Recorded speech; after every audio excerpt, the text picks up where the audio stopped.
Hello my dear students. तर हे आहे इलेक्ट्रोस्टॅटिक पोटेन्शियल अँड कॅपॅसिटन्सचं लेक्चर नंबर 6 आणि या लेक्चरमध्ये आपण बघणार आहोत electrostatic potential due to solid non conducting sphere. Electrostatic potential due to solid non conducting sphere. या अगोदरच्या लेक्चरमध्ये आपण बघितलं होतं electrostatic potential due to hollow sphere किंवा electrostatic potential due to spherical shell. Okay, चला तर मग स्टार्ट करू. टायटल टाका इलेक्ट्रिक किंवा electrostatic potential due to solid non conducting sphere. तर या केसमध्ये काय होतं, या केसमध्ये चार्ज जो असतो तो पूर्ण व्हॉल्यूम मध्ये डिस्ट्रीब्यूट झालेला असतो, पूर्ण व्हॉल्यूम मध्ये डिस्ट्रीब्यूट झालेला असतो. ठीक आहे, एक स्फिअर काढा.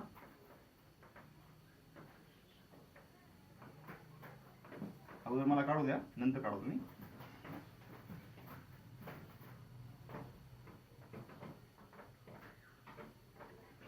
हा झाला स्फिअर. ओके, आणि हा अजून एक स्फिअर. दोन दोन स्फिअर कशासाठी काढले तर बघा, मधला जो स्फिअर आहे हा आपला ओरिजिनल स्फिअर आहे आणि बाहेरचा जो स्फिअर आहे तो सांगणार आहे मी तुम्हाला थोड्या वेळात काय असतो. काही जणांच्या लक्षात आलं असेल, ज्यांनी इलेक्ट्रिक चार्जेस आणि फील्ड्स लेक्चर्स पाहिलेले त्यांच्या लक्षात आलं असेल की बाहेरचा स्फिअर म्हणजे काय आहे ते. ओके, तर हा आहे एक स्फिअर ज्याच्यावरती पॉझिटिव्हली चार्ज त्याच्या पूर्ण व्हॉल्यूम मध्ये काय झालेला आहे, डिस्ट्रीब्यूट झालेला आहे. याची रेडियस आहे समजा कॅपिटल आर, याच्यावरचा टोटल चार्ज आहे कॅपिटल क्यू आणि याची व्हॉल्यूम चार्ज डेन्सिटी आहे रो. व्हॉल्यूम चार्ज डेन्सिटी आहे रो. ठीक आहे, चला तर मग स्टार्ट करू. आता electric field due to solid uniform, इथं एक इम्पॉर्टंट वर्ड टाका, due to uniformly charge, uniformly charge solid non conducting sphere. Uniformly charge खूप इम्पॉर्टंट आहे. Electric field due to uniformly charge solid non conducting sphere. आता हा काय, एक solid non conducting पण युनिफॉर्मली चार्ज स्फिअर आहे. याला आपण पॉझिटिव्ह चार्ज दिलेला आहे. ठीक आहे, आपल्याला याच्यामुळे इलेक्ट्रिक फील्ड काढायची आहे. का काढायची इलेक्ट्रिक फील्ड? कारण आपल्याला इलेक्ट्रोस्टॅटिक किंवा इलेक्ट्रिक पोटेन्शियल बघायचंय या सॉलिड स्फिअरमुळे. त्याच्यासाठी आपल्याला इलेक्ट्रिक फील्ड माहित असणं गरजेचं आहे. इलेक्ट्रोस्टॅटिक पोटेन्शियल आणि कॅपॅसिटन्स या चॅप्टरमध्ये मी तुम्हाला electric field due to solid non conducting sphere शिकवलंय. बघा, याच्या अगोदर आपण काय बघितलं, electric field due to hollow conducting और नॉन कंडक्टिंग, हॉलो कंडक्टिंग और non conducting sphere and solid conducting sphere बघितली. त्याचं पोटेन्शियल पण बघितलं. ठीक आहे, इलेक्ट्रिक फील्ड इनसाइड काय असते, inside solid sphere inside electric field काय असते, 0 असते.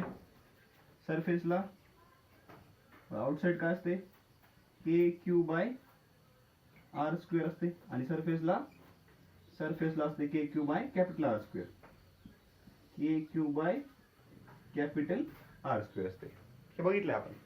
ठीक आहे, ओके. तर आता बघायचंय electric field due to uniformly charge solid non conducting sphere. आता या तिन्ही केसमध्ये, तिन्ही म्हणजे hollow conducting, hollow non conducting आणि सॉलिड कंडक्टिंग, या तिन्ही केसेसमध्ये चार्ज कुठं असतो, स्फिअरच्या सरफेसवरती असतो. आता हॉलो मध्ये तर स्फिअर सरफेसच्या स्फिअरवरती म्हणण्याची गरजच नाही, कारण त्याच्यामध्ये त्याला कोअर नसतोच, बरोबर आहे. पण सॉलिड कंडक्टिंग मध्ये सुद्धा चार्ज कुठं असतो, स्फिअरच्या सरफेसवरती असतो. ठीक आहे, पण सॉलिड नॉन कंडक्टिंग मध्ये मात्र काय होतं, चार्ज जो असतो तो पूर्ण व्हॉल्यूम मध्ये सेंटर पासून ते स्फिअर पर्यंत डिस्ट्रीब्यूट झालेला असतो. ठीक आहे, ओके. चला, हे आपण पाहिलेले, हे मी रब करतो. आता बघा पुढं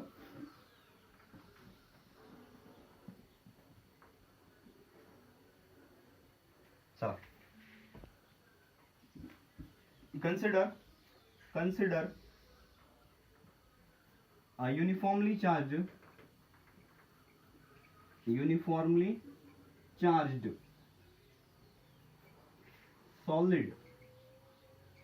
solid non-conducting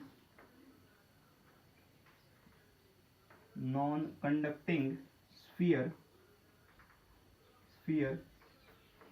of radius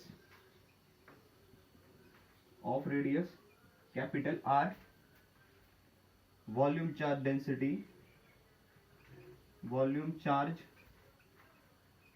density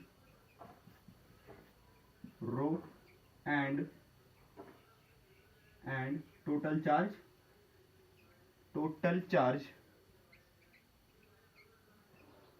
capital Q असा स्फिअर गृहीत धरा की ज्याच्यावरती रो एवढी व्हॉल्यूम चार्ज डेन्सिटी आहे, टोटल चार्ज ज्याचा क्यू आहे आणि ज्याची रेडियस कॅपिटल आर आहे. रेडियस किती आहे? कॅपिटल आर आहे. असा एक काय गृहीत धरला आपण? स्फिअर गृहीत धरला. ठीक आहे. चला पेनला थोडीशी शाई पाहिजे होता, थोडासा फिकट चालतोय. तुम्हाला पण पाणी प्यायचं असलं पिऊन घ्या. ठीक आहे. तोपर्यंत मी शाईला नाही पेनला शाई पाजतो. शाईला पेन पाजायचा का? शाईला पेन पाजायची सर. चला पुढे बघा. आता आपल्याला काय करायचंय? 3 केसेस बघायच्यात. एक आउटसाइड, एक सरफेस आणि एक इनसाइड केस बघायची. म्हणजे या स्फिअरमुळे या स्फिअरच्या आउटसाइड पॉइंटला पोटेन्शियल किती असतं? आउटसाइड ज्याच्यामध्ये small r is greater than capital R असेल. म्हणजे हे स्मॉल आर डिस्टन्स आहे. समजा हे काय स्मॉल आर डिस्टन्स आहे. या पॉइंटला मला काय करायचंय? या पी पॉइंटला इलेक्ट्रिक फील्ड काढायचे. पी या पॉइंटला इलेक्ट्रिक फील्ड काढायचे. तर या ज्या पॉइंटला आपल्याला आउटसाइडच्या ज्या पॉइंटला इलेक्ट्रिक फील्ड काढायची आर डिस्टन्स होती, त्या पॉइंटला काय करायचा? एक स्फिअर काढायचा. आता स्फिअरच का काढलाय? कारण आपल्याला इथे गॉस लॉ वापरायचा. गॉस लॉ काय सांगतोय की ज्या चार्जसाठी किंवा ज्या ऑब्जेक्टसाठी आपल्याला काय करायचंय? ज्या चार्ज ऑब्जेक्टसाठी आपल्याला इलेक्ट्रिक फील्ड काढायची, त्याला तुम्ही एनक्लोज करा. काय करा? एनक्लोज करा. क्लोज्ड सगळीकडून त्याला कव्हर करा. मग आता हा स्फिअर आहे. या स्फिअरला कव्हर करण्यासाठी त्याच्यापेक्षा जास्त रेडियसचा एक स्फिअर तयार करावा लागेल. म्हणजे आर डिस्टन्स वरती एक आपण काय केला? स्फिअर गृहीत धरला. हा काय गॉसियन स्फिअर आहे. हा काय हा आहे गॉसियन स्फिअर. तुम्हाला मी गॉस लॉ शिकवलेला आहे, ते लेक्चर बघा तुम्ही. हा आहे गॉसियन स्फिअर. त्याची रेडियस आहे आर आणि हा जो मधला आहे कॅपिटल आर रेडियस वाला हा काय? हा आहे आपला ओरिजिनल चार्जड स्फिअर. हा काय चार्जड स्फिअर आहे. हा चार्जड स्फिअर. ओके. तर बघा आता आपल्याला आर डिस्टन्स वरती इलेक्ट्रिक फील्ड काढायचे. इलेक्ट्रिक फील्ड काढण्यासाठी आपण कशाचा यूज करतो? तर इलेक्ट्रिक फ्लक्सचा यूज करतो. ठीक आहे. इलेक्ट्रिक फ्लक्सचा यूज करतो. तर flux electric flux phi is given by closed integral of E bar dot dA bar, and which is also given by Gauss law. ठीक आहे. गॉस लॉ नंतर लिहू आपण वाटलं तर. E bar dot dA bar आणि सेम हेच flux अजून एका रूलनं गॉस लॉनं काढता येतं. ते कसं काढतात गॉस लॉनं? Q inside divided by epsilon naught. हा काय? Gauss law. This is Gauss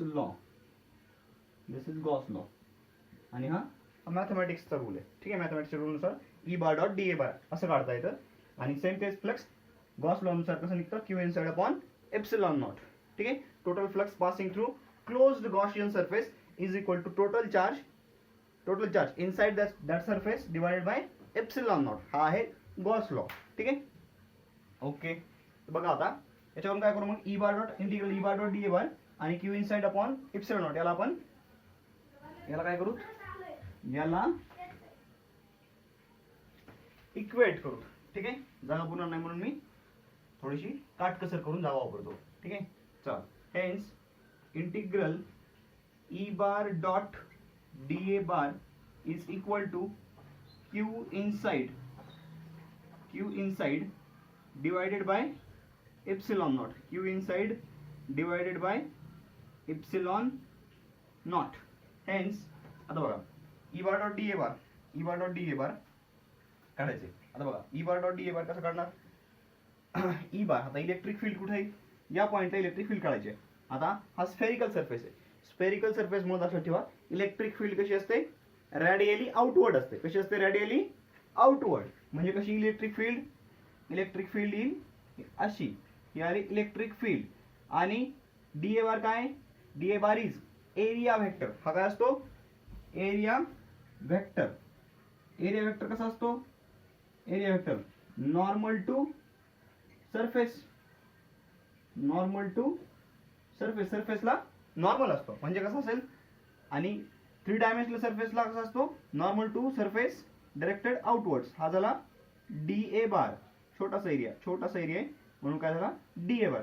असे number of D A bar आपण इथं घेऊ शकतो. इथे एक घेऊ, इथं म्हणजे असं कंटिन्यू असं पूर्ण स्फिअर वरती D A bar D A bar D A bar घेतले. आता सिमेट्रीमुळे काय असतं, सिमेट्रीमुळे सेंटर पासून सगळीकडे कसं आहे, सिमेट्री आहे सगळीकडे. इकडे घ्या, इकडे घ्या, इकडे घ्या, इकडे घ्या, इकडे घ्या, इकडे घ्या, इकडे घ्या, कुठेही घ्या, सिमेट्रिक होईल ना, सिमेट्रिक. त्याच्यामुळे काय होतं, इलेक्ट्रिक फील्ड जी आहे ती सगळीकडे काय असते, सेम असते. इलेक्ट्रिक फील्ड सगळीकडे सेम असते. त्याच्यामुळे इलेक्ट्रिक फील्डची मॅग्निट्यूड कॉन्स्टंट आहे. डायरेक्शन भलेही वेगळी असेल पण मॅग्निट्यूड कॉन्स्टंट आहे. म्हणून इलेक्ट्रिक फील्ड काय होईल, कॉन्स्टंट होईल मॅग्निट्यूड इलेक्ट्रिक फील्डची. आणि डी ए बार, आता डी ए बार बघा या पॉईंटला, पर्टिक्युलर पॉईंट पी ला काय होईल, इलेक्ट्रिक फील्ड आणि डी ए बारची, डी ए बार म्हणजे एरिया वेक्टर. एरिया वेक्टर कसा असतो, सरफेसला परपेंडिक्युलर. इलेक्ट्रिक फील्ड पण कशी असते, सरफेसला परपेंडिक्युलर असते. त्यामुळे दोन्ही मधला अँगल किती झाला, दोन्ही मधला अँगल झाला थीटा, हा झाला 0 डिग्री. बरोबर आहे, अँगल थीटा किती झाला, 0 डिग्री झाला. त्याच्यामुळं हे क्लोज्ड इंटिग्रल किती, E into D A into cos 0 येईल, ई डी ए कॉस 0. आता क्यू इनसाइड काढायचा आहे. क्यू इनसाइड कसा काढणार बघा, व्हॉल्यूम चार्ज डेन्सिटी किती आहे, रो आहे. आता volume charge density rho is equal to charge per unit volume असतं. दिसते का, रो दिसते का, okay very good. Volume charge density rho is equal to काय असते, charge per unit volume. Charge per unit volume म्हणजे काय होईल, q is equal to rho into v होईल. क्यू इज इक्वल टू काय होईल, रो इंटू व्ही. मग q ला कसं लिहितो आपण, रो. रो म्हणजे volume charge density, rho into volume. आता रो इंटू व्हॉल्यूम किती हो बघा, q inside. Charge inside charge कशावर आहे, या सरफेसवर आहे का या सरफेसवर आहे, मधल्या स्फिअरवर आहे. म्हणजे ज्याची रेडियस किती आहे, कॅपिटल आर आहे. मग कॅपिटल आर रेडियस असणाऱ्या स्फिअरचं व्हॉल्यूम किती असतं, तर 4/3 pi R cube. 4/3 pi capital R cube आणि divided by epsilon naught, divided by epsilon naught. आता याला इक्वेट करा, अगोदर सॉल्व्ह करू. बघा ई आता सांगितलं तुम्हाला मी, सिमेट्रीमुळे इलेक्ट्रिक फील्डची मॅग्निट्यूड सगळीकडे काय असेल, at a distance r from centre of sphere same असेल. स्फिअरच्या सेंटर पासून आर डिस्टन्स वरती सगळीकडे कसं आहे, एक सिमेट्री आहे. चार्ज त्या पॉईंटसाठी सगळीकडे कसं आहे, सिमेट्रिकली डिस्ट्रीब्यूट झालेलं आहे. म्हणजे या पॉईंट पासून बघितलं काय, या पॉईंट पासून बघितलं काय, या पॉईंट पासून बघितलं, या पॉईंट पासून बघितलं काय, चार्जचं डिस्ट्रीब्युशन सगळ्यांसाठी सारखं दिसतंय. म्हणून सिमेट्रीमुळे इलेक्ट्रिक फील्डची मॅग्निट्यूड सेम आहे. म्हणून काय होणार, म्हणून इलेक्ट्रिक फील्डची मॅग्निट्यूड कॉन्स्टंट येणार. आणि constant take it outside integral sign D A, integral closed integral of D A. आणि कॉस थीटा कॉस 0 काय असतो, 1च असतो. Is equal to rho into 4/3 pi R cube capital R cube upon epsilon naught. आता D A surface, Gaussian surface कोणता आहे, Gaussian surface कोणता आहे, हा गॉसियन सरफेस आहे. ठीक आहे, हा काय, हा आहे गॉसियन सरफेस. तर close the integral of E D A, E bar dot D A bar. आपण कुठे घेतलाय, डी ए बार इथे घेतलाय, इलेक्ट्रिक फील्ड इथे घेतली. ठीक आहे, म्हणजे या आर रेडियस असलेल्या स्फिअरचा एरिया, स्मॉल आर रेडियस असलेल्या स्फिअरचा एरिया घ्यावा लागेल. कोणता आर कुठं वापरायचं नीट लक्षात द्या. ठीक आहे, स्मॉल आर रेडियस असलेल्या स्फिअरचा टोटल एरिया किती असेल, 4πr स्क्वेअर, 4πr स्क्वेअर. ठीक आहे, which is equal to rho into 4/3 pi R cube divided by epsilon naught. दिसतंय ना, ओके. आता बघा इथून काय होईल, हे 4π कॅन्सल, 4π कॅन्सल झाली.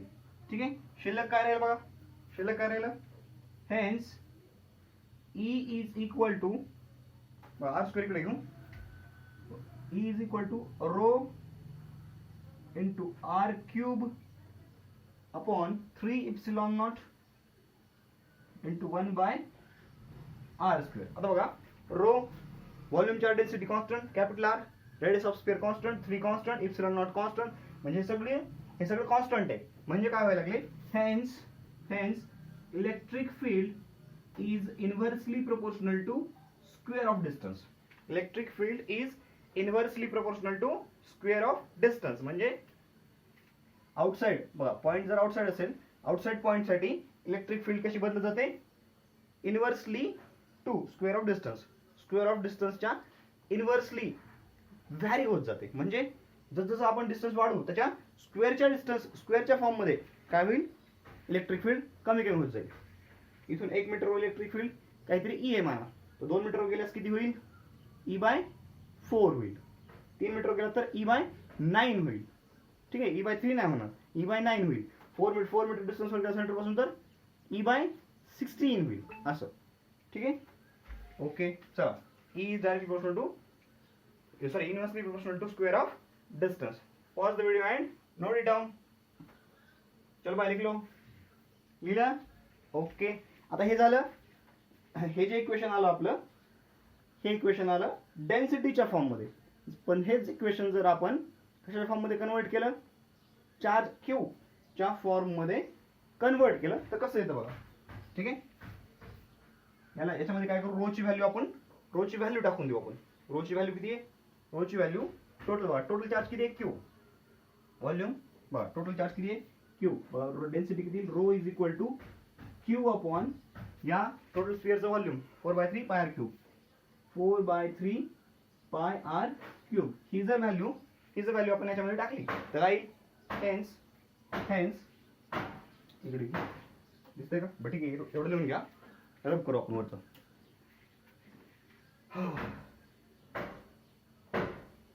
लिहिलं? चल, आता मी हे रब करतो.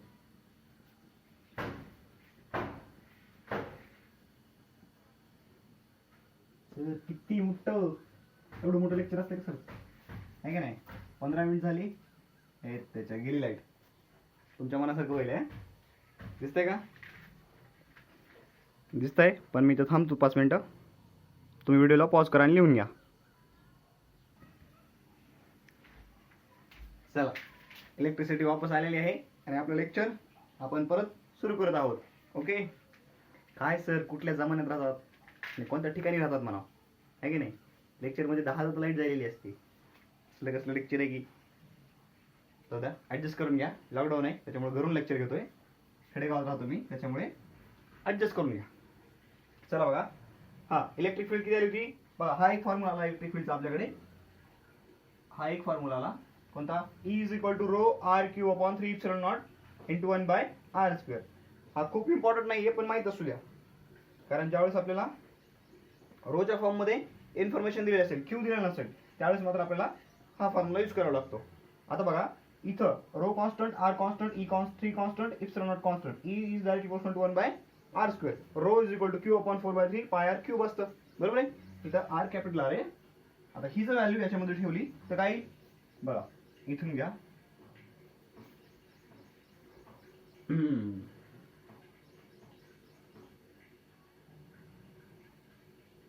चल, आता बघू. Hence E is equal to, ही व्हॅल्यू रोची व्हॅल्यू ठेवली. काय होईल? रोची व्हॅल्यू ठेवली तर Q upon 4/3 pi R cube. आता शिल्लक राहिल्या बाकीच्या गोष्टी लिहून घ्या. R cube upon 3 epsilon naught into 1 by R square. 1 by R square. बघा, 3 कॅन्सल, हे 3 कॅन्सल, हे आर क्यूब कॅन्सल, हे आर क्यूब कॅन्सल. शिल्लक काय राहिलं? 4 पाय इप्सिलॉन नॉट. याला काय करू? असं लिहू, 1 upon 4 pi epsilon naught into हे आलं इथं क्यू बाय आर स्क्वेअर. याला असं लिहिता येईल का? Hence E is equal to, इकडे घेऊ, hence E is equal to k Q by R square. हा, हे कसं छोटंसं दिसायला सर, भारी दिसायला, एकदम लक्षात ठेवायला सोपं आहे. हा, हाच इम्पॉर्टंट फॉर्म्युला आहे. E is equal to k Q by R square. आपण हॉलो स्पिअरच्या वेळेस सुद्धा, हॉलो कंडक्टिंग, नॉन कंडक्टिंग आणि सॉलिड कंडक्टिंग स्पिअरच्या बाबतीत सुद्धा आउटसाइड इलेक्ट्रिक फील्ड साठी हाच फॉर्म्युला आहे, k Q by R square. ठीक आहे. E is equal to k into q divided by r square, where r is the k is constant 1/4 pi epsilon naught, q is total charge on the sphere आणि r काय, distance of point from center of sphere. important आहे, note करून घ्या. तर हा झाला, ही काय झाली, electric field outside, electric field outside the sphere, electric field outside the sphere. इथे लिहून घ्या, हे इम्पॉर्टंट आहे. Electric field outside the sphere. Just a minute, एक मिनिट थांबा. चला, घरी असल्यामुळे मध्येच कोणीतरी बोलवत आहे, आई बोलवती, कोणीतरी बोलवत आहे. चला असू द्या. चला, लिहिलं काय इथपर्यंत, लिहिलं? ओके. चला, pause the video and note it down. आता बघू आपण सरफेसला इलेक्ट्रिक फील्ड काय असते. ठीक आहे, हे रब करतो मी सगळं, लिहून घ्या तुम्ही.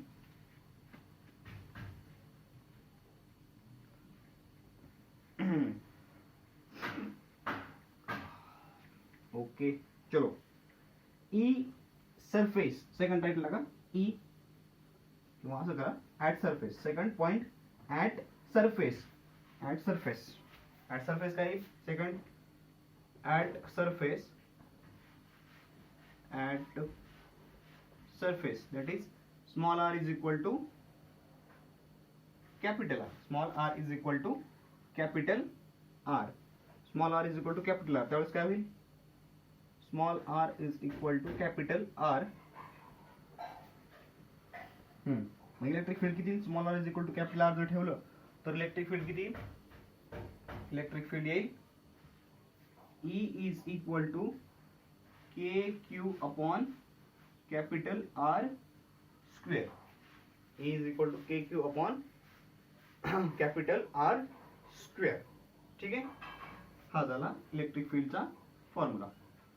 सेकंड ऍट सरफेस, आणि थर्ड इनसाइड द स्फियर. आता इनसाइड स्फियर साठी काय असेल, इनसाइड स्फियर साठी small r is less than capital R असेल. बरोबर आहे, small r is less than capital R. चला स्टार्ट करू. आता काय होईल, आता गृहीत धरा की हा आउटसाइड जो स्फियर आहे आपला, तो आहे आपला ओरिजिनल स्फियर, आणि इनसाइड स्फियर काय आहे समजा, आणि इनसाइड स्फियर आहे आपला गॉशियन सरफेस. उलट झाला आता, केस उलट झाली. ठीक आहे, रिव्हर्स करू आपण याला, रिव्हर्स केलं सगळं. ठीक आहे, असं केलं. आता हा जो गॉशियन सरफेस आहे, गॉशियन सरफेस कोणता झाला, मग आता हा झाला गॉशियन सरफेस, आणि हा झाला चार्ज स्फियर. काय झाला, बाहेरचा चार्ज स्फियर आहे, आणि आपल्या ह्याच्यामध्ये इलेक्ट्रिक फील्ड काढायचे. खट खट खट खट खट खट खट खट खट खट खट खट.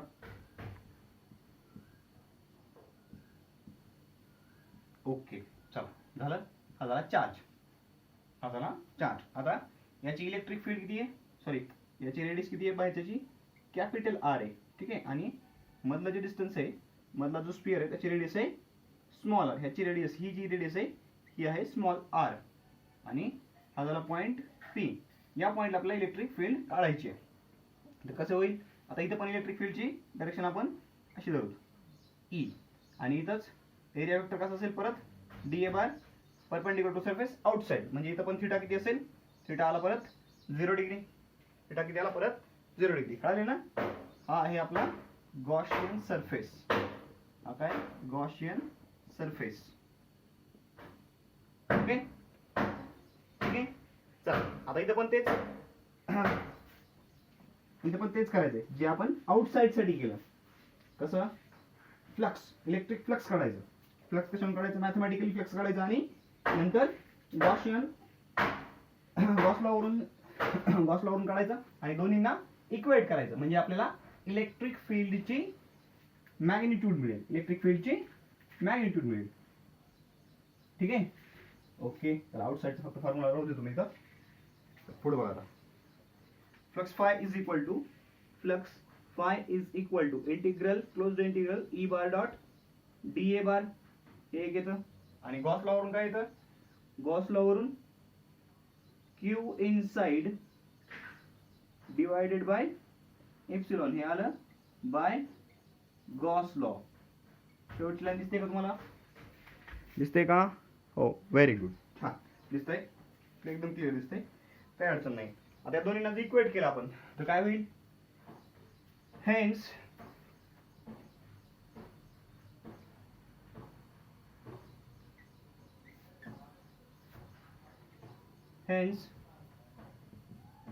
E bar closed integral E bar dot dA bar, closed integral of E bar dot dA bar is equal to Q inside divided by epsilon naught. आता बघा, E bar dot dA bar कसं येईल? E dA cos theta, E dA cos theta which is equal to Q inside. हे फक्त dot product घेतला आपण इथे काय केला? फक्त डॉट प्रोडक्ट घेतला. E dA cos theta आला तो. आता हे थीटा किती? 0च आहे. थीटाची व्हॅल्यू डायरेक्ट वाटलं तर 0 टाकून देऊ. ठीक आहे, थीटा 0 आहे. नंतर क्यू इनसाइड कसा काढणार आता बघा. क्यू इनसाइड हा गॉसियन सरफेस आहे, याच्या मधला चार्ज म्हणजे याच सरफेसवरचा चार्ज आहे, म्हणजे रेडियस किती आली? स्मॉल आर घ्यायची रेडियस. मग आता क्यू इनसाइड काढणार, कसा काढणार? याच्यावरून काढा. Rho is equal to Q by V. तर Q is equal to rho into V. Rho into volume किती आहे? 4/3 पाय आर क्यूब, कारण याची रेडियस किती आहे? स्मॉल आर आहे. या मधल्या स्फिअरवरचा चार्ज घ्यायचा आपल्याला, कारण हा गॉसियन सरफेस आहे. इनसाइड काढायचं ना आपल्याला इलेक्ट्रिक फील्ड, या पॉईंटला इलेक्ट्रिक फील्ड काढायची पी पॉईंटला. ठीक आहे, मग इथं आपण काय घेतलाय? एरिया वेक्टर डीए घेतलाय. एरिया वेक्टर डीए कसा? हा एरिया डीए आला. एरिया वेक्टर डीए वर कसा आला? परपेंडिक्युलर आउटवर्ड आला. ठीक आहे, आणि इलेक्ट्रिक फील्ड पण कशी आहे? रेडियली आउटवर्ड आहे. दोन्ही एका डायरेक्शनला, म्हणून थीटा 0 आला. ठीक आहे, आता याच सरफेसवरती किती चार्ज आहे? तर चार्ज काढायचा आपल्याला. चार्ज कसा काढणार? याच्यावरून rho is equal to Q by V. Q is equal to rho into v. मग रो जसं तसं, व्हॉल्यूम किती आहे? 4/3 pi into small R cube टाकून देते. Q inside is equal to rho into 4/3 pi R cube, आणि हे शेवटी डिवाइड बाय एप्सिलॉन नॉट. आता इथं डीए कॉस 01 असते. इलेक्ट्रिक फील्डची मॅग्निट्यूड कॉन्स्टंट, कारण सिमेट्रीमुळे सांगितलं मला. Into closed integral of d A. Closed integral of d A into हे 1 आलं, which is equal to rho into 4/3 pi R cube into epsilon naught. आता बघा, d A closed integral of d A, हा जो गॉसियन सरफेस आहे, या गॉसियन सरफेसच्या मध्ये, सॉरी, या गॉसियन सरफेसचा एरिया किती आहे? रेडियस आर आहे, म्हणजे एरिया किती? 4 pi r square. Hence E is equal to, E into 4 pi r square, E into 4 pi r square is equal to rho into 4/3 pi r cube divided by epsilon naught. आता 4 pi r square आणि 4 pi आणि r cube मधला r square cancel, म्हणजे electric field किती आली? Hence electric field is equal to किती आली? हे rho into R upon 3 epsilon naught. Rho into R upon 3 epsilon naught. अरे चा, परत एकदा लाईट गेली बघा.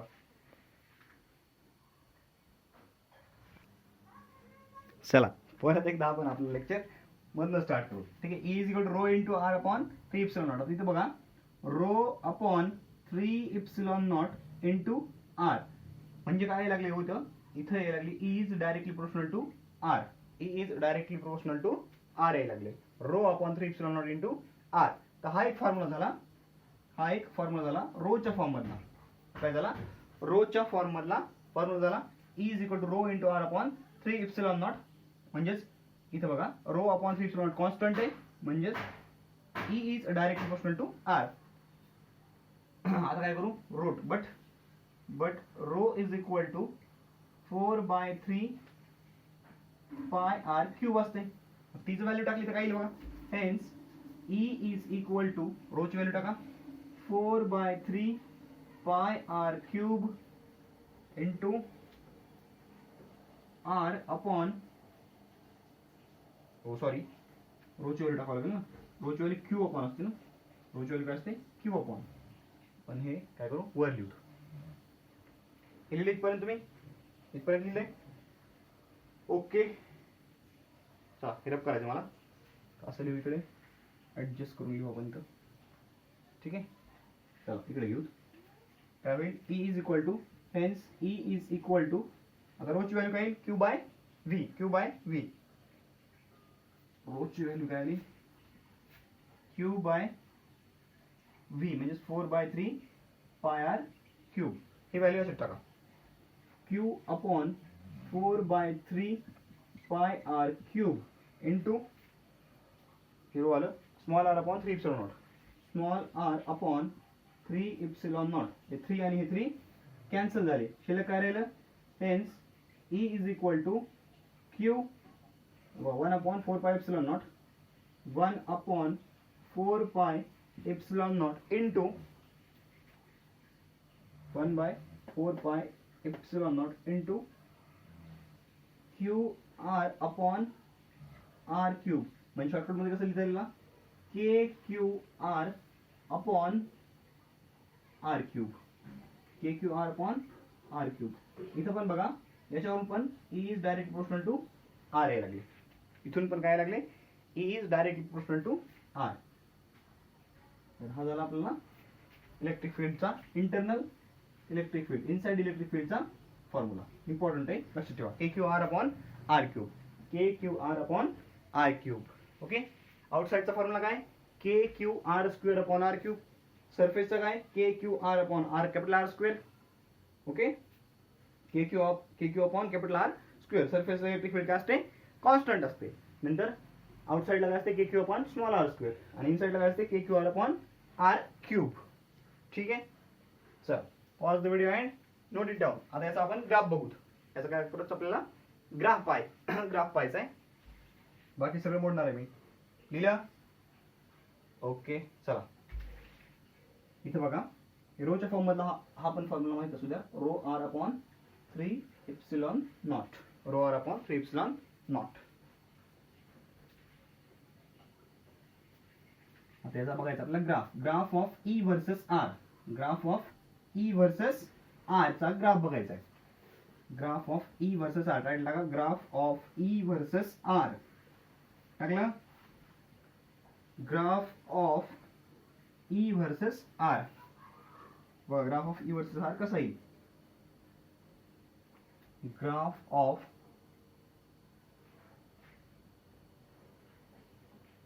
E versus r. इकडे ई घेऊ वाय ऍक्सिस वरती, इकडं आर घेऊ. ठीक आहे, इकडं आलं आर, इकडं आलं व्ही, सॉरी ई आलं इकडं. ठीक आहे.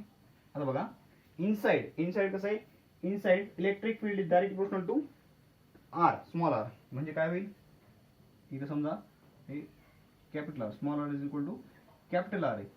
या ठिकाणी काय होईल, इलेक्ट्रिक फील्ड इथपर्यंत इलेक्ट्रिक फील्ड काय होईल, वाढत जाईल. कारण काय होईल बघा, जसं आपण सेंटर पासून दूर जाऊ तसं रेडियस वाढत जायला लागली आणि मधला चार्ज वाढत जायला लागला. चार्ज वाढला काय होईल, इलेक्ट्रिक फील्ड वाढत जाईल. म्हणून सेंटर पासून इथं आर काय, इथं आर 0 आहे, इथं small r is equal to 0 आणि इथं small r is equal to capital R आहे. R is equal to 0 to r is equal to capital R पर्यंत इलेक्ट्रिक फील्ड वाढत जाईल. आणि या ठिकाणी किती होईल, या ठिकाणी होईल k Q upon capital R square. इथे कॉन्स्टंट राहील, सरफेसला इथं काय होईल, कॉन्स्टंट राहील. हे इनसाइड आहे, इनसाइड इथं काय व्हायला लागले, electric field is directly proportional to distance. आणि इथं इलेक्ट्रिक फील्ड कॉन्स्टंट आहे सरफेसला. हे काय, सरफेसला ई काय, सरफेसला ई कॉन्स्टंट आहे, सरफेसला ई कॉन्स्टंट आहे. आणि तिथून पुढे काय होतं, इलेक्ट्रिक फील्ड बघा, आउटसाइड काय, electric field is inversely proportional to square of distance. म्हणजे इलेक्ट्रिक फील्ड इथून पुढे कमी कमी कमी कमी होत जाईल स्क्वेअर ऑफ डिस्टन्स नुसार. म्हणजे आउटसाइड काय, आउटसाइड साठी E is inversely proportional to square of distance. For outside E is inversely proportional to square of distance. Clear आहे. तर हा ग्राफ खूप इम्पॉर्टंट आहे, लक्षात ठेवा ग्राफ. या ग्राफवरून तुम्हाला इलेक्ट्रिक फील्ड लक्षात ठेवता येईल. सॉलिड नॉन कंडक्टिंग, कोणती केस बघायला आपण, solid uniformly charge, solid non conducting sphere. Uniformly charge important आहे. Uniformly charge solid non conducting sphere, त्याच्यासाठी बघा electric field r is equal to 0 पासून आर पर्यंत कसे होते, वाढत जाते, कारण डायरेक्टली प्रोपोर्शनल आहे. का डायरेक्टली प्रोपोर्शनल आहे ते पण समजून घ्या. सेंटर पासून बाहेर जात असताना काय होतं, रेडियस जसं डिस्टन्स म्हणजे रेडियस जशी वाढत जाईल, डिस्टन्स जसं वाढत जाईल सेंटर पासून तसं चार्ज काय होतो, वाढत जातो. समजा तुम्ही स्पियर लावलात, आता स्पियर लावल्यानंतर काय होणार आहे, तिथून पुढे चार्ज कॉन्स्टंट राहणार आहे, त्याच्यामुळे सरफेसला काय होते, इलेक्ट्रिक फील्ड कॉन्स्टंट राहते. इथून पुढे गेलात डिस्टन्स वाढायले मात्र चार्ज कॉन्स्टंट आहे, डिस्टन्स वाढायले मात्र चार्ज कॉन्स्टंट आहे. त्याच्यामुळे काय होतं, चार्ज कॉन्स्टंट आहे पण डिस्टन्स वाढायला लागले, म्हणून इलेक्ट्रिक फील्ड हळूहळू कमी होत जाते.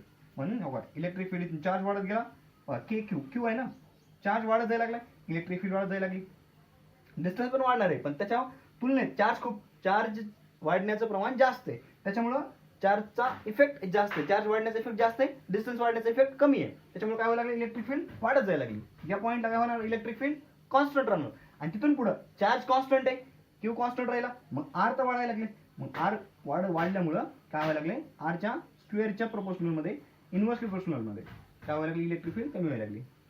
ठीक आहे, ओके. चला तर इथं हा पॉइंट संपतो. तर मला वाटतं आता इथं क्लिअर झालं असेल तुम्हाला सगळं. Electric field due to solid आणि solid conducting, non conducting, hollow conducting, non कंडक्टिंगच्या इलेक्ट्रिक फील्ड्स क्लिअर केलेले आहेत मी. आता नेक्स्ट लेक्चरमध्ये आपल्याला बघायचं आहे electrostatic potential due to solid uniformly charge solid conducting sphere, electrostatic potential बघायचं आहे. ठीक आहे, ते बघण्यासाठी आपण हे आजचं लेक्चर घेतलेले आहे. क्लिअर आहे. एनसीईआरटी मध्ये भलेही पॉईंट नसला तरीही प्रिव्हियस इयरमध्ये क्वेश्चन्स विचारलेले आहेत, त्याच्यामुळे आपल्याला हे घ्यावं लागतं.